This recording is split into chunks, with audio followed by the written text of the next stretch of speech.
live. This is Muster Station Season 2, Episode 3. 3, yeah, thank you. And this is the engine crew.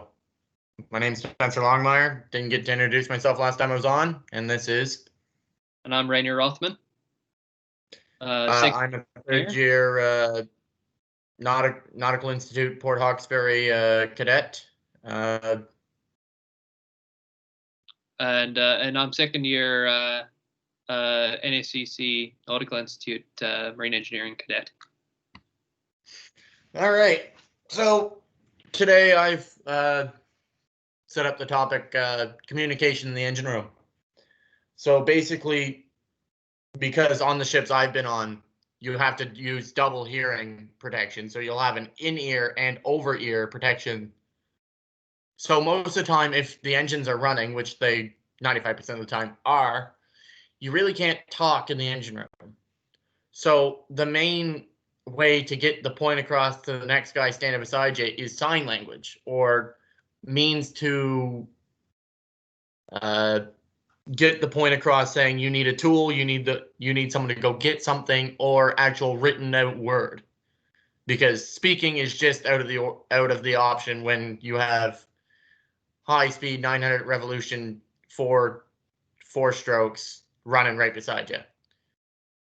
Yeah. So one of the means is actually having a notepad and pen in your coveralls at all time, and then actually writing out what you need. Adjustable wrench, screwdrivers, chain hoists. That would be one of the things. But a lot of the hand signals they use, there's hand signals such as that's just a chain hoist. You would never know it until you actually were told when you go into your control room, that was a chain hoist. I need you to get a chain hoist. But a lot of the ideas come from just the basic necessity of trying to communicate to a deaf person. Yeah. Without knowing sign language. Yeah. So what you're pretty much saying is that marine engineers have their own secret sign language that no one else will really know about until they actually work in the engine room. Oh, basically. Did I just turn off my camera? I'm pretty sure you did. Oh well, that's fine. I'll turn it back on. Whoops. Technical difficulties. Yeah, I wouldn't say it's secret. It's more or less you'll learn it. You'll pick it up as you're on the job. Yep. For the sole fact, like you'll start hearing like certain terms that you wouldn't have heard. Like one of the ones that I heard over the summer was "come along." It's a chain hoist, but you would never heard it. Or a thumb wrench. That's an adjustable wrench.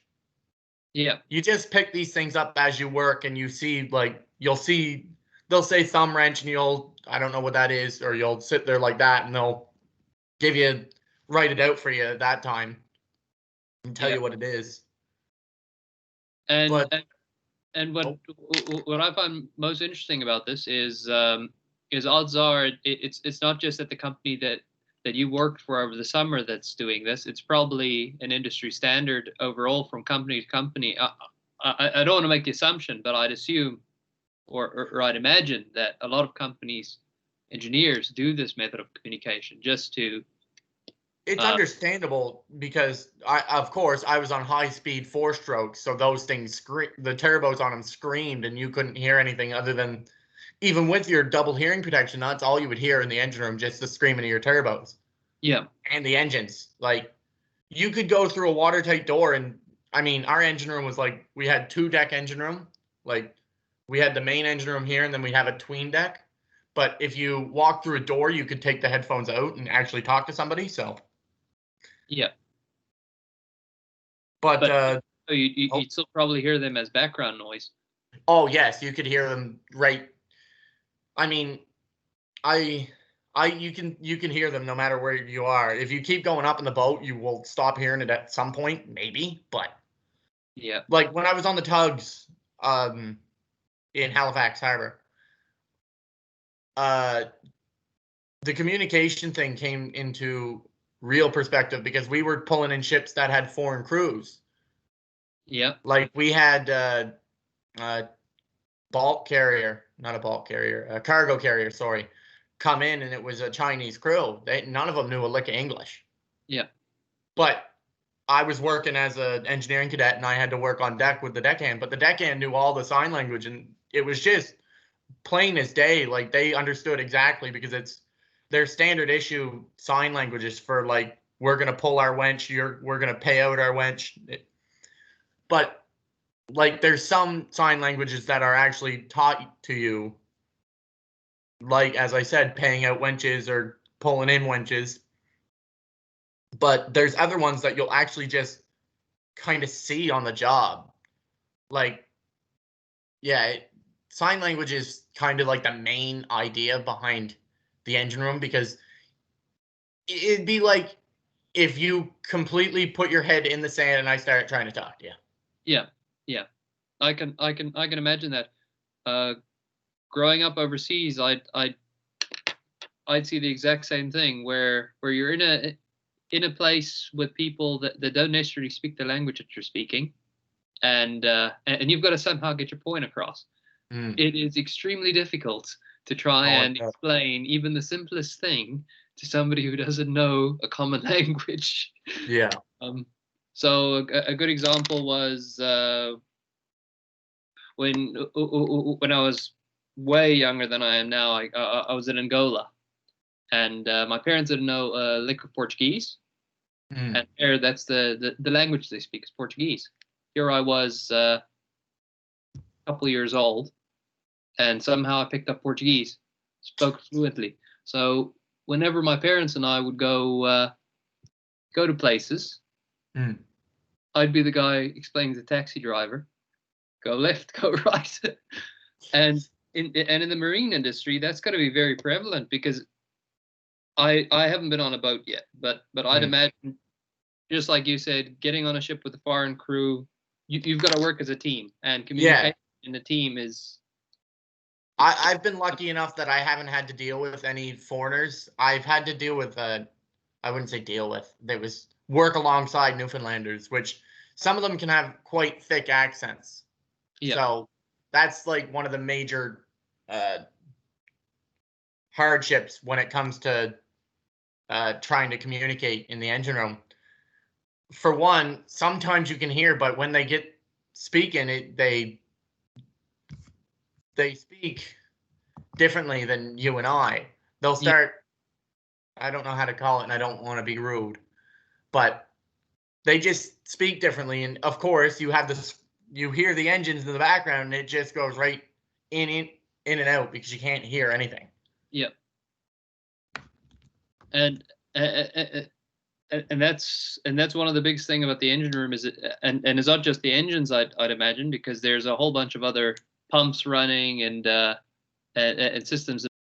Even when the engines aren't going, you've still got generators going. I was lucky enough that our main engines were generators, because I was on one of the newer Atlantic towing boats. Oh, yes? They actually are diesel generators. We don't have like little generators. We have just the main engine sets, our generators. They generate power for the whole ship. Oh, so they had shop generators coupled to the main shaft, or was the engine itself? Have shafts. Oh, okay. So we just had straight cables. A diesel electric, or? Yeah. Oh, okay. Yeah. So it was your main traditional combustion engine, but it would go into a or it would go into a generator right at the end. Yep. And it would turn. It goes into a shaft, which goes into a generator, spinning that, and that generates power. And that would go to our transformers.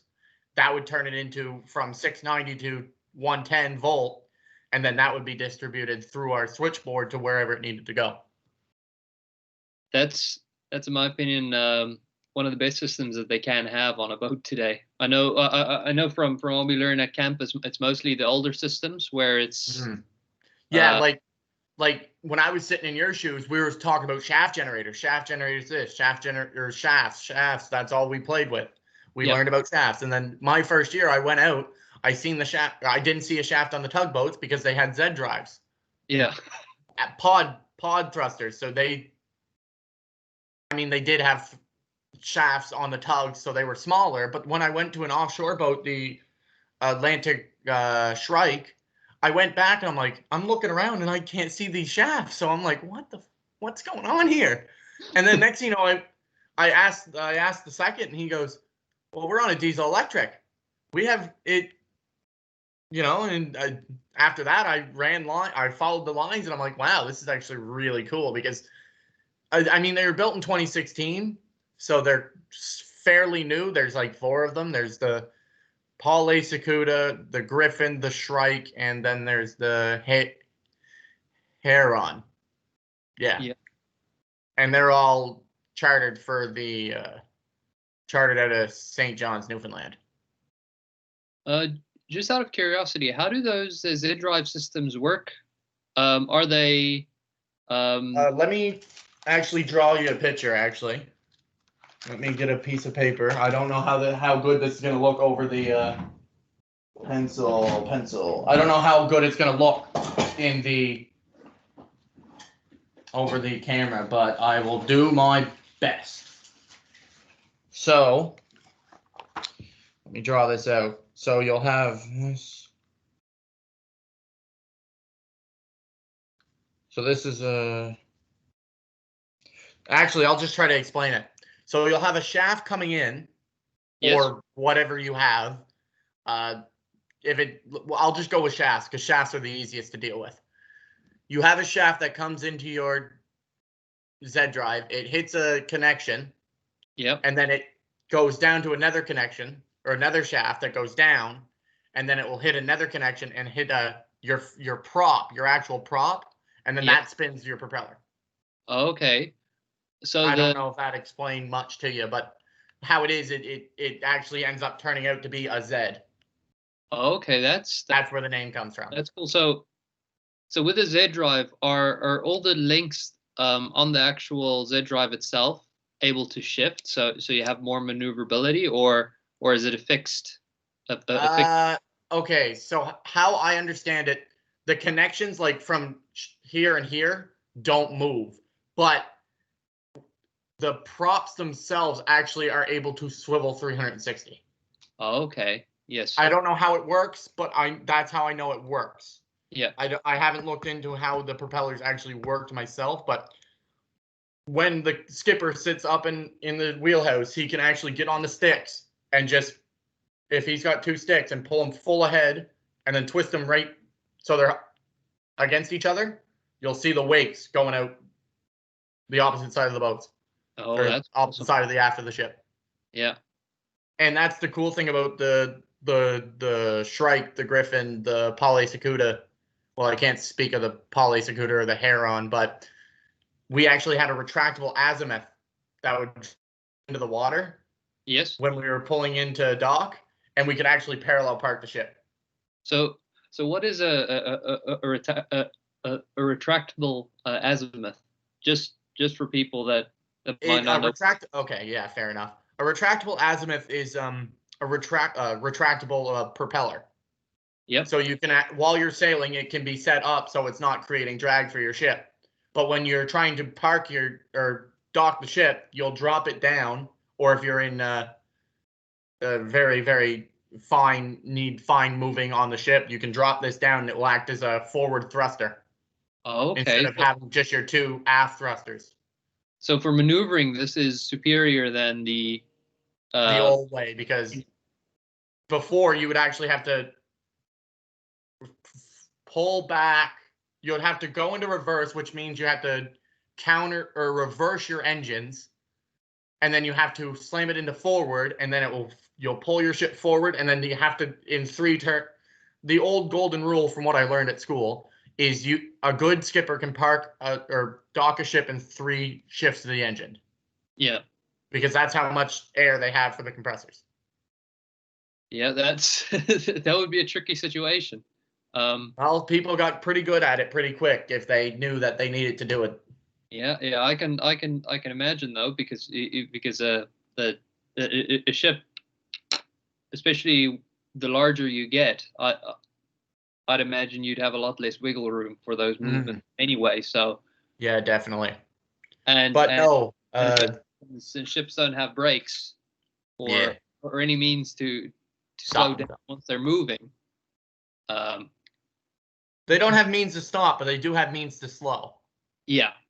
Yeah. Because I know one of the ways we would dock the tugs, we would actually come in like almost, I wouldn't say full steam, but like we'd be come in and then we would shift our azimuths to point almost like against each other, and it would slow us right down to almost nothing. Oh. And then as we slowed down, we would slowly turn them back out so they would give us still more push, but not fast. Yeah. But no, back on communicating in the engine room, you have, as I said, you have your actual just written word, but that is based on an engineer actually carrying around a notepad and pencil. You have sign language, or the third, which is the hardest out of them all, reading lips actually is one of the, it's harder to get a hand on, but if you start seeing the same mouth movement, this like hammer or like a maul, you see that so many times, you start like almost hearing it in the back of your head, like, okay, he wants a maul. And the reading lips and hand signs go hand in hand, because like if someone's going like this, maul, you'll know what they want. Yeah. Or like screwdriver, right? So it's they go hand in hand, but like as I say, the best one out of them all is written word. As long as someone can read, of course. But like, yeah, that's like, those are the three main ones in the engine room. Of course, there's always other things that people can do. Like before they go in the engine room, they'll say, okay, we're going to need this tool, which is the best way to do it, because then at that point, if you don't know what something is, I don't know what this is, can you tell me or show me it before you walk out of the control room into the loud mess of everything. But it's also good to have other communication, because just now something pops up that's unexpected, and if you're in the engine room, you might just have a very short period of time to actually jump in and fix the problem before things get bad. Yeah. Well, I was just talking about communication with person to person, but there's always other communication styles, like alarms. All of your alarms are either color-coded or siren-coded. Like a phone call in the engine room is 3 short bursts of your siren or your alarm downstairs. Yeah. If it's an actual problem in the engine room, it's a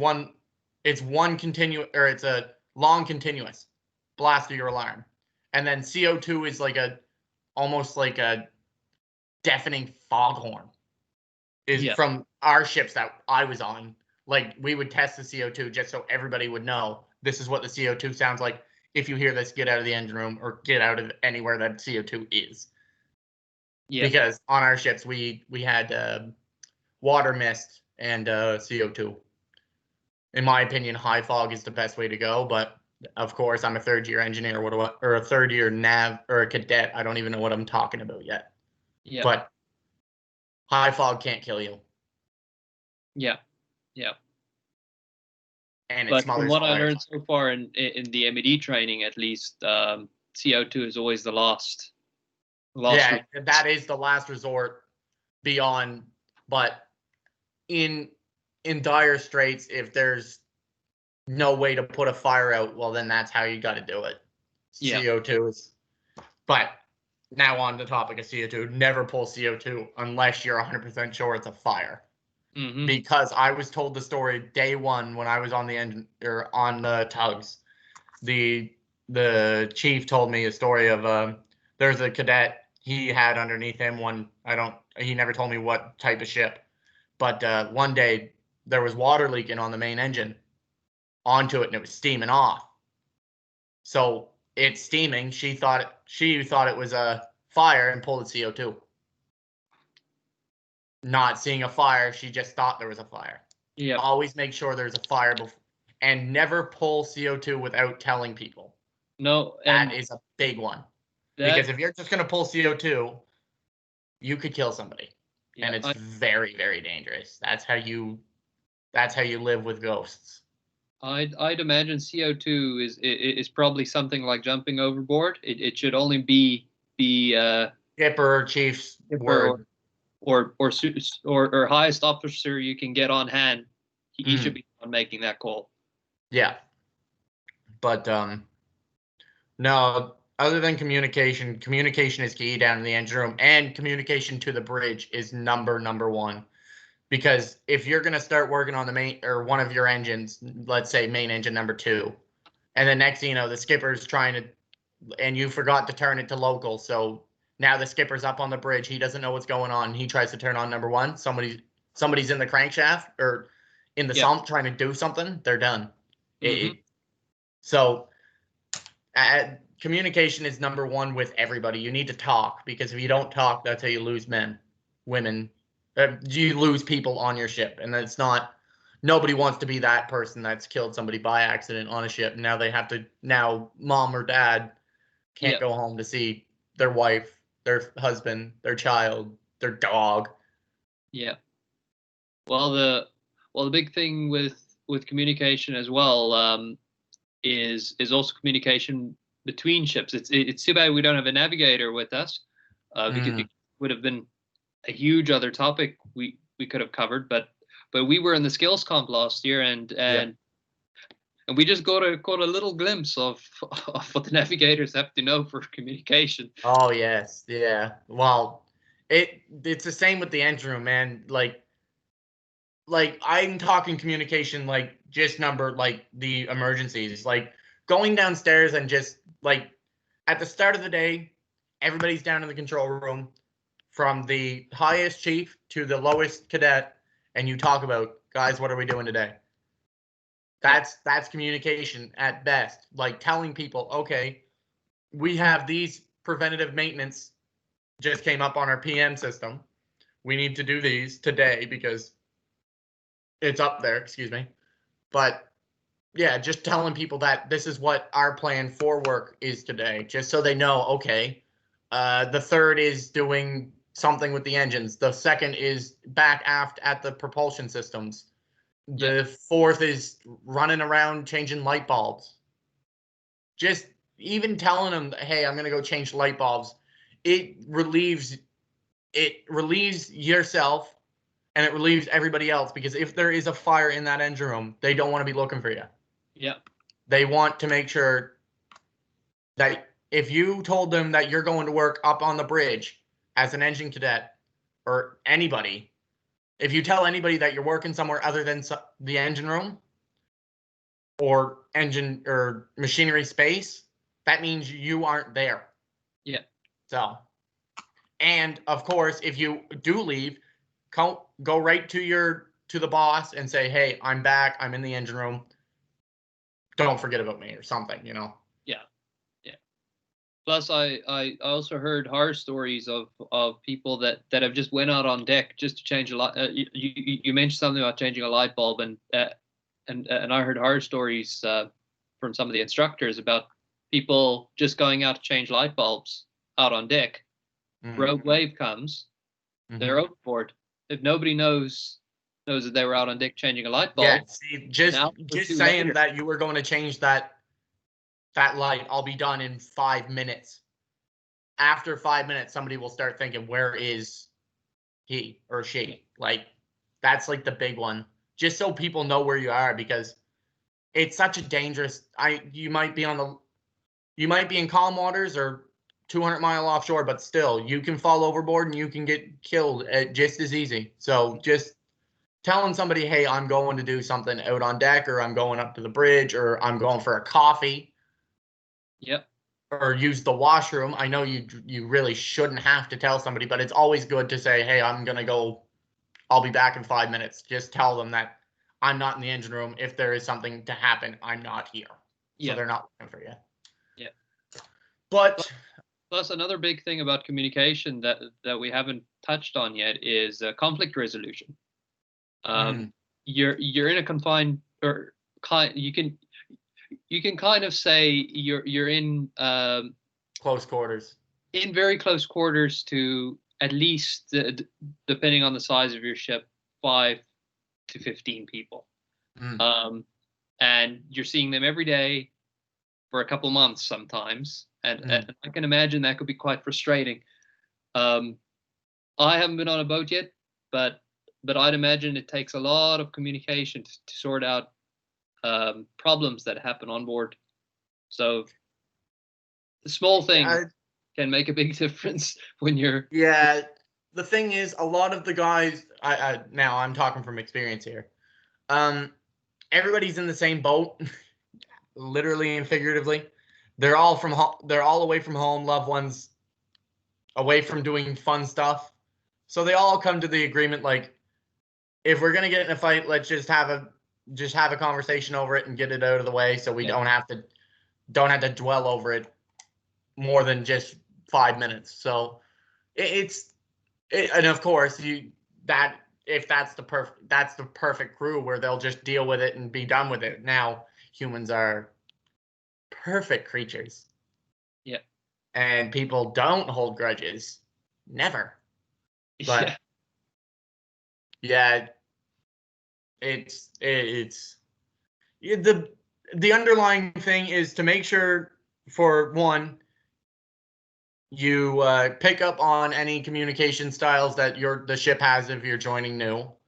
Yeah. To communicate with the bridge in all situations, because if you're doing anything on the main engines, doing anything that the deck crew has control over, they need to know. Yep. Really, they should know about everything, but sometimes they don't. And conflict resolution, other than that, communication is a very broad statement, but like the picking up on what is happening around your ship is the best thing to do as soon as possible. So other than that, I think we touched on a lot of the topics that we had laid out. So unless you have something else that. No, that's pretty much it. Right on. Well, then I'll stop recording here. This is Spencer Longmire and Rainier Rothmann. Signing out of the muster station.